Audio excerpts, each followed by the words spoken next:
Hey everyone, welcome back to the channel. In this video, I will show you how to fix USB tethering when it only charges and does not work. If your phone is only charging like this, follow these steps to fix it. Here you can see it's off. First, open your settings and scroll down here and tap about phone. Click on it and then you can see software information. Click on it and here click on build number 7 times. After clicking, you will see a message here, developer mode has been turned on. Now you are the developer of your phone. Go back to settings, scroll down, you will see a new option here, developer options. Click on it.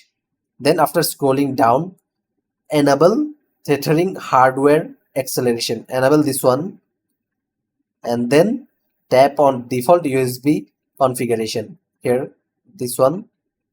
From the list, you can select USB tethering here.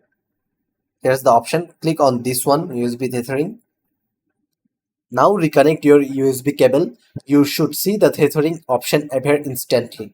If it still doesn't work, try changing your USB cable. Some older cables only support charging, not data transfer. If this helped, give the video a thumbs up and subscribe for more tech fixes. Thanks for watching.